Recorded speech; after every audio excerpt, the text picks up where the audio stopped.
Hello dear students, स्वागत है आपका डॉक्टर विनीता अरोड़ा की क्लास में। और पढ़ते रहिए बढ़ते रहिए कि इस जर्नी में आज हम आपके सामने लेकर आए हैं मेथड्स ऑफ कोरिलेशन। जी हाँ स्टूडेंट्स, मेथड्स कोरिलेशन के कौन कौन से हैं और स्पेशली आज हम किसी एक मेथड पर बहुत डिस्क्रिप्टिव वे में बात करने वाले हैं, उसके सब मेथड्स को समझने वाले हैं। तो गाइज हमारी इस वीडियो को लास्ट तक तो जरूर से देखिए।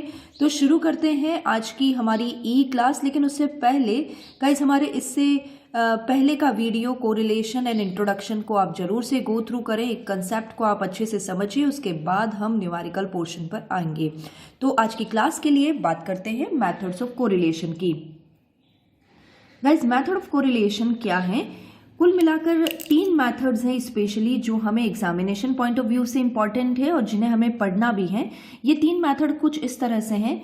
सबसे पहले guys Karl Pearson's method, then Spearman's ranking method और उसके बाद कॉनकरेंट डेविएशन मेथड। इन तीनों ही मेथड्स को हम बहुत अच्छे से एक्सप्लेन करेंगे आपके सामने, लेकिन उससे पहले मैं थोड़ा सा आपको बता देना चाहती हूँ, जब भी आप कोरिलेशन या सहसंबंध गुणांक की बात करें तो उसे आर से डिनोट करें, ये स्मॉल आर से डिनोट करें। ये आप ध्यान दीजिएगा, जहां पर भी हम स्मॉल आर लिखते हैं या जहां भी आपको स्मॉल आर दिखता है, इसका मतलब हम कोरिलेशन कोफिशिएंट की ही बात करते हैं, सहसंबंध गुणांक की ही बात करते हैं।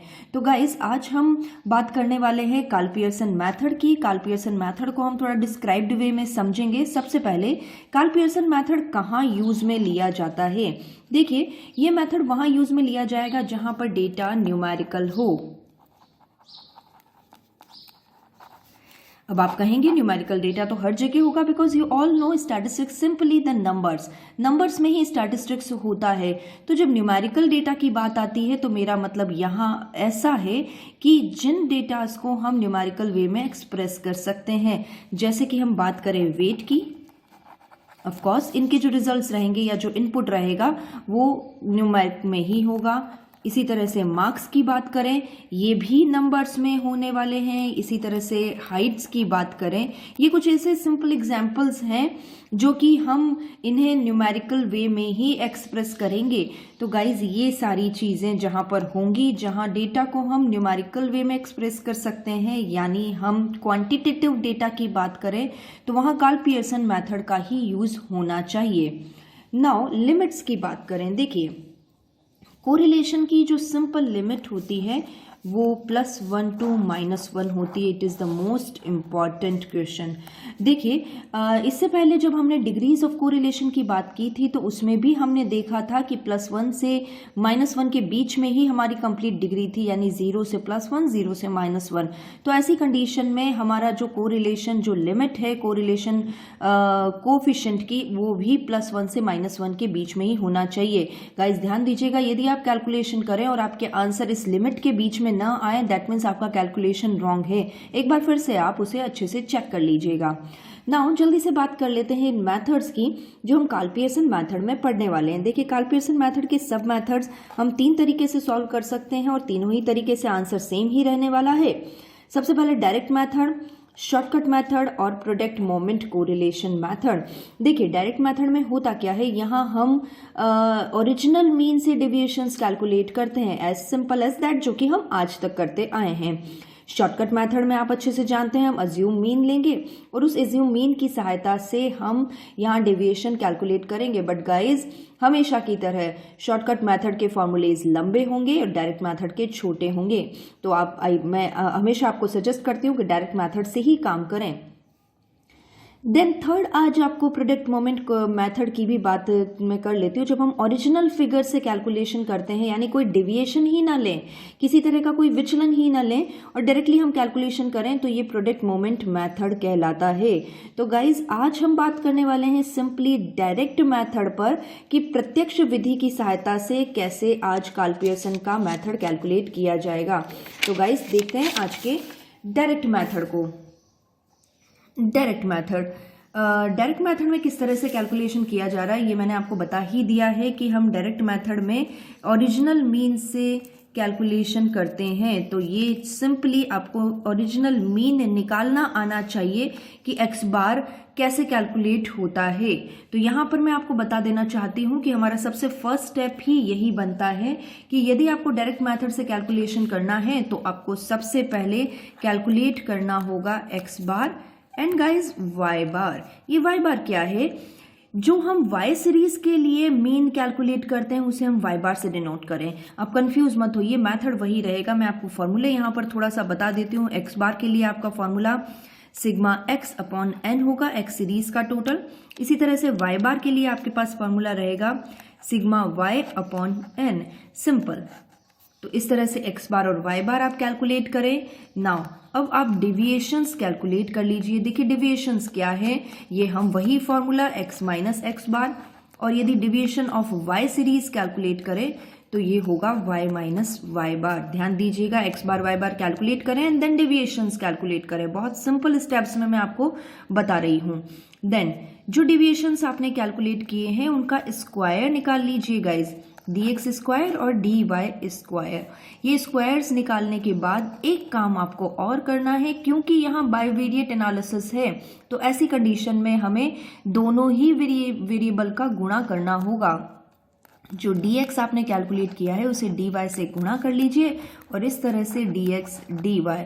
तो गाइज जो कॉलम्स हमारे पास बनने वाले हैं जब हम क्वेश्चन सॉल्व करेंगे वो कुछ इस तरह से dx निकालेंगे, dy निकालेंगे, dx स्क्वायर, dy स्क्वायर और फाइनली dx dy, यानी 5 कॉलम के थ्रू आपको कैलकुलेशन करनी होगी। और फाइनली जब ये कैलकुलेट हो जाए तो आप आ जाइए अपने फॉर्मूले की तरफ, यानी r correlation coefficient is equal to, देखिएगा सिग्मा dx dy जो हमने यहाँ कैलकुलेट किया होगा divided by under root of sigma dx square, ये dx स्क्वायर हमने यहाँ कैलकुलेट किया, multiplied by sigma dy square. ध्यान दीजिएगा गाइज, बहुत सिंपल सा formula, sigma dx dy divided by sigma dx square multiply by sigma dy square का under root. देखिए जब आप बुक में देखेंगे तो बुक में आपको कई सारे फॉर्मूले दिखने वाले हैं, तो इन कई सारे फॉर्मूलेज में एक फॉर्मूला और मैं आपको बता देती हूँ जो इम्पॉर्टेंट है। इवन सभी फॉर्मूले आपस में कोरिलेट ही करते हैं, कुल मिलाकर फाइनली इसी फॉर्मूले तक पहुँचते हैं।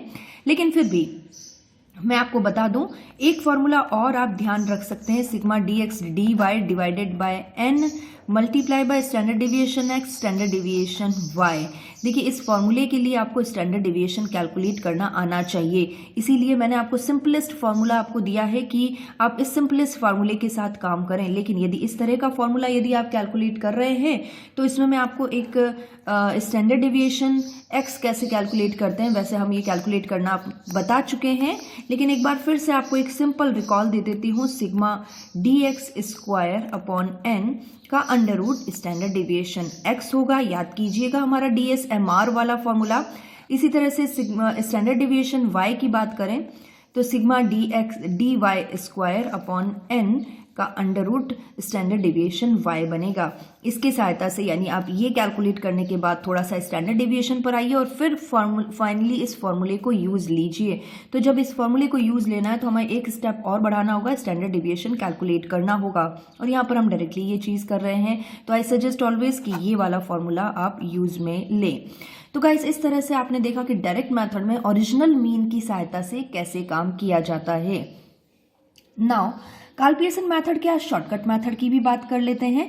शॉर्टकट मेथड की बात करें तो देखिए जैसा कि मैंने आपको बताया कि हम यहाँ पर अज्यूम मीन की सहायता से कैलकुलेशन करते हैं, ये आप हमेशा से जान रहे हैं। शॉर्टकट मेथड में जब हमारा x बार y बार कंप्लीट नंबर में नहीं हो यानी पॉइंट में हो, फ्रैक्शन में हो, तो डिविएशंस लेने थोड़े मुश्किल हो जाते हैं गाइस। तो ऐसी कंडीशन में हम अज्यूम मीन की सहायता से कैलकुलेशन कर लेते हैं।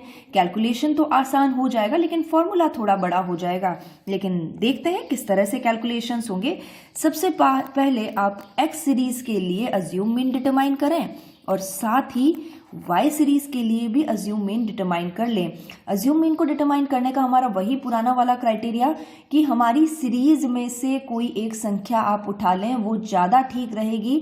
अदरवाइज आप चाहें तो इस संसार में जितनी भी संख्याएं हैं उनमें से कोई भी एक संख्या अज्यूम मीन ले सकते हैं, बट आई सजेस्ट कि वो सीरीज में उपलब्ध हो तो वो ज़्यादा ईजी रहेगा हमारा कैलकुलेशन में। नाउ ये आपने कर लिया है तो आप dx कैलकुलेट करें, यानी सिंपल डेविएशन लेना है और डेविएशन होगा x माइनस ए, और a कौन सा, जो आपने x सीरीज के लिए कैलकुलेट किया है, तो dx is equal to x minus A.